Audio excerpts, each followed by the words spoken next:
So, as you can see by the title, I'm going to be talking about my experience with my miscarriage. So, let's take this back to, hold on, let me see exactly when I found out.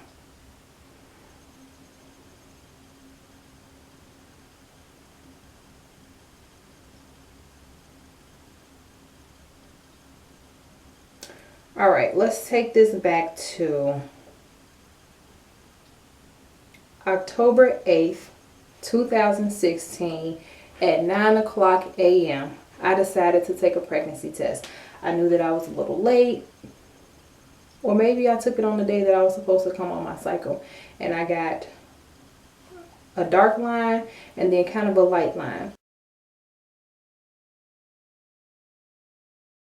And I think I had been taking, I think that I had taken a couple pregnancy tests prior to that, but the line was so faint that I just wasn't sure. And I got my pregnancy test from the dollar store. I feel like they do the same thing, yay or nay. I wasn't paying $15 or anything like that for a pregnancy test. So I got me a couple pregnancy tests from the dollar store, and it said that I was pregnant. So I'm all excited, of course, because if anybody knows me, they know that I had always planned on having kids back to back to back.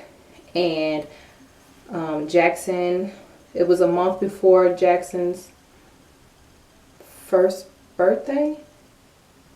Yeah, a month, almost 2 months before Jackson's first birthday. And we had been trying since July. Or no, we had been trying since June. So we got pregnant like in August, or my last cycle was in August. And yeah, we were just kind of ready to have another one. I told Ray, he was excited. I was still, playing it cool because I'm just a G like that. And I didn't schedule a doctor's appointment until November, sometime in November. When I was pregnant with Jackson, I hated going to the doctor. It went from like every 4 weeks to every 2 weeks to every week. And I was just like, you know what? I'm going to just try to hold off on seeing them as long as possible. I'll take my prenatals and I'll be cool. I'll see them when I see them. So I ended up going in for a doctor's appointment somewhere in October, either late October or early November of 2016. Let me see if I got it in here.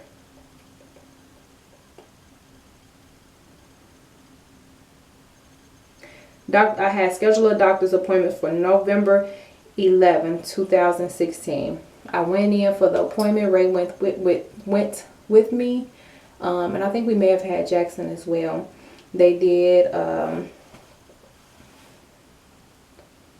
what is it called? They used a Doppler to try to listen to the heartbeat and everything, and they couldn't find it. So they told me that since I was still pretty early on, that I would probably have to get an ultrasound just to see where the baby was at and how things were going and progressing. So at November 16th, the 22nd of November 2016, I had an ultrasound appointment. At the ultrasound appointment, I'm just laying back on my stomach. They have the screen facing, the tech had the screen facing her, so I'm not looking at anything. But I can hear everything that's coming through, and I'm not hearing a heartbeat or anything. So I'm like, okay, whatever. I didn't think anything of it. She wasn't a very compassionate person. I just put it like that. And when she, I guess, she did the ultrasound, and then she ended up doing a transvaginal ultrasound, which is when they stick the probe up in your vagina and look at the baby that way. So she's clicking and everything, taking the size of the stuff. And then she was like, oh, well, she was like, I would show you, but there's nothing in the sac. So I'm going to let the radiologist look at it and they'll get back to you. So I'm like, okay, so does that mean I'm pregnant, but I'm Does that mean I'm pregnant, or I was pregnant and now I'm not, or I was never pregnant in the first place, a false pregnancy? She didn't have any answers for me. Nobody came to like talk to me. Like the radiologist never came to talk to me to explain to me what was going on. She just basically told me that I had an empty sac. So I'm a little emotional. We left out of the ultrasound room and went shopping, and I cried because I'm supposed to be pregnant. You know what I'm saying? This was my plan. And Ray was like, well, don't think anything of it. It could be wrong. You can get a repeat and blah, blah, blah, blah, blah. Trying to be all optimistic and shit. And, you know, me, this is the age of Google. I'm Googling shit. I'm like, empty sac. What does it mean? And I just came across a whole lot of different things. So I had just was working on coping with the fact that I'm not pregnant. And then they ended up going back and talking to my midwives and letting them know what happened. My midwives ended up calling me, and they're just like, nobody was really straightforward with me, like, oh, you're not pregnant, that's what it is. Oh, we'll wait and see. Oh, we'll do a repeat, all this kind of bullshit. And it was kind of frustrating to me because I had already done the research. I had already came to the conclusion that I'm not pregnant, and it is what it is. So November 22nd is when I found out, and I was anticipating kind of telling the world that I was pregnant on Jackson's birthday, or at his birthday party, which was November 27th. So 5 days before Jackson's birthday party, when I was going to tell everybody, I found out that I had had a miscarriage, or there was no baby at all. I'm not really sure. I'm still not sure what the hell happened. I don't know. But it was an emotional time for me, even though I'm not really a crier. I'm kind of a G, y'all. I did a whole lot of research, just trying to figure out what was going on with me and what was the next step. I decided to wait it out and wait for it to come out of me, like for it to really, I don't even know how to explain it, but when nothing happened, when I didn't have the full miscarriage, my midwives asked me to go and see an OBGYN. The OBGYN had me, he did an exam, he didn't see anything, feel anything, and then he told me to go and get an ultrasound. So I got another ultrasound, and they said that there was nothing there, and I didn't have to have a DNC, because that's what I was preparing for. And a DNC is pretty much an abortion. So it scrapes the lining of the uterus, or it will suck out whatever is in there. He said that there was nothing in there, and since it was already so small that it had already probably passed on its own in a small clot. So I didn't have any large clots, no heavy cramping, none of that. And those are usually things that are associated with miscarriage. So November 22nd, I was supposed to be like 11 weeks pregnant. So I was almost out of my first trimester of pregnancy before I found out that I wasn't really pregnant. So that was a huge damper on life. I went, had that ultrasound done. He called me back. He said, you're fine. You don't need to worry about doing anything. So I'm like, all right, cool. So I'm just waiting and waiting and waiting. And let me see when that ultrasound was. 1 second. So I had that doctor's appointment December 20th, 2016. Oh, no. Wait. Okay, so I had that ultrasound January 3rd, or that doctor's appointment with the OBGYN January 3rd, 2017. And on the next day, January 4th, 2017, I had the ultrasound, and he told me that I was fine and I'll be cool, basically. Skip all the way through the entire month of June, all the way through the entire month of February. I didn't get a period. Like nothing was happening. And then I began to just kind of bleed, maybe in the last week, of February, and it wasn't like a period bleeding. It was like light pink bleeding, but it was persistent. It wasn't heavy. It wasn't like a regular period. So I'm like, something is wrong. And I'm steady feeling cramps and stuff. And I'm like, well, maybe this is all coming out of me, or maybe my period is just different after having a miscarriage. I wasn't sure what to believe. So I was bleeding for like 3 or 4 weeks straight. And one day after I came from working out, or actually I couldn't even complete my whole workout because I was having such terrible cramps. And this was on a Thursday, the 16th, either the 15th or 16th of March 2017. So I was cramping really bad. I'm struggling with life. I'm trying to figure out any and everything to relieve myself of these cramps. And I think I ended up taking ibuprofen in order to go to sleep.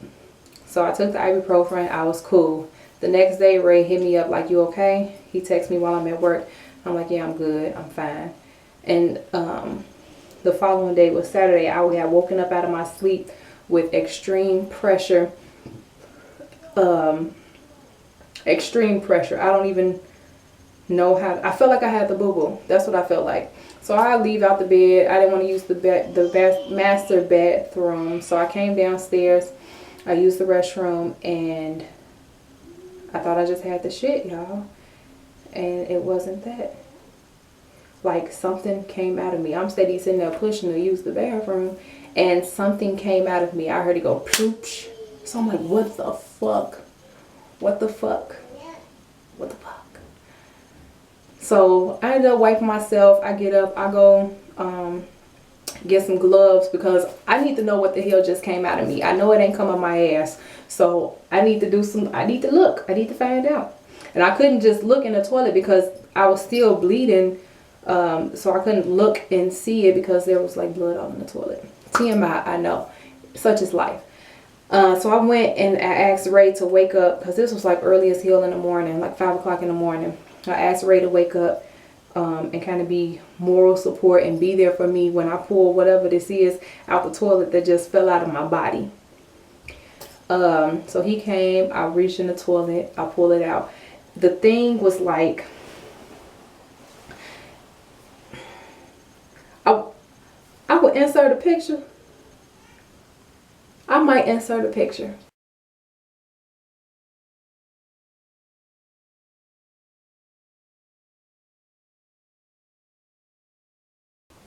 It's TMI, but we talking about miscarriages here, and I think it's also good for other women who have had miscarriages to be able to see what I've gone through so they can do a compare and contrast, because I didn't really have a whole lot to go off of.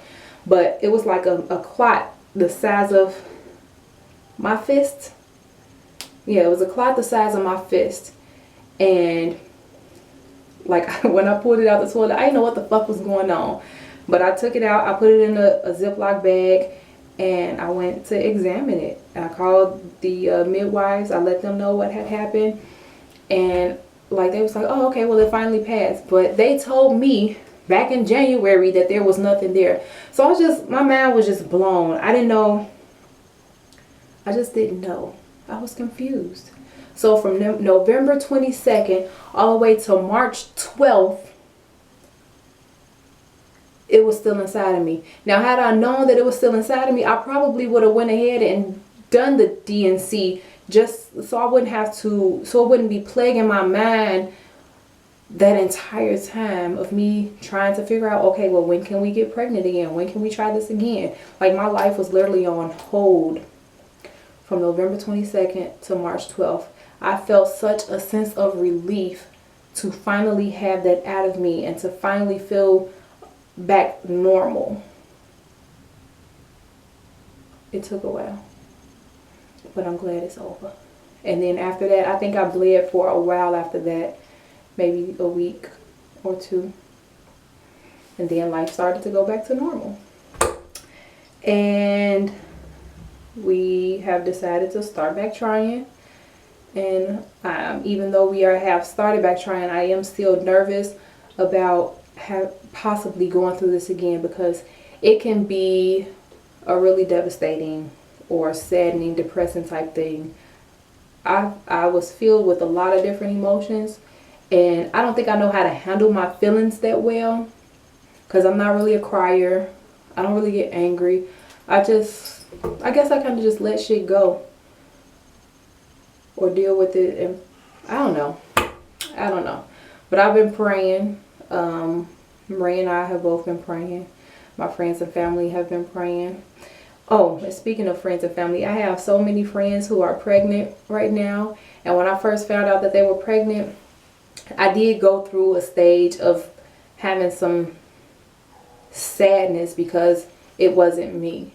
I have friends that wanted to be pregnant and got pregnant. I got friends who didn't want to be pregnant and got pregnant. Then I have myself who wanted to be pregnant and it wasn't working out for me. So I've been praying and trying to let it go, and let God do what he's going to do. If he chooses to bless my family with another healthy baby, I will be forever grateful. If he does not, then I will, I don't know what I'll do. I don't know. I ain't got that far yet. I'm still on the positive side of things. So I'm praying and hoping that the Lord will bless us with another baby. And yeah, I just want to share my experience with you guys. If you guys have seen any, or if you guys have been through anything like this, or anything, you know someone who has been through something like this, please thumbs up my video, share it if you like, subscribe.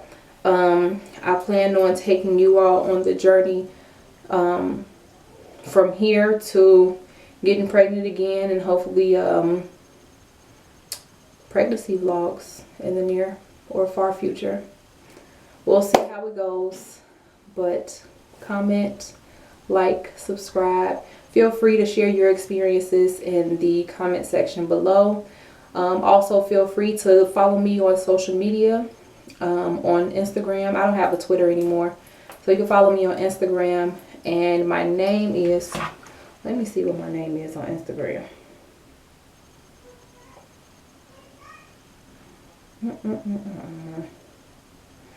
Underscore Nikki Shanae. So that's underscore NIKYSHENA. I look forward to seeing y'all later. Peace out. Hold on. You got a pop up. You trying to make a cameo? No, G. What is this you got stacked up?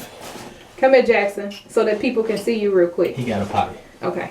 Hi. Say hey. Hi. Hey. Papa. You got a pop pot? Bye. Pop pot? Bye. Look right here. Say pop pot. Papa. Did you eat? No. Yeah, Okay, well, I'm glad I was doing my damn video. Y'all coming up here, busting up and through the ting, eh? Oh my God. With the accent. Alright. Say peace out. Say peace out, son. No? Put that boy on the toilet. Alright, you put him on the toilet. I need to stop the video. Peace out. Peace out. Peace out, son.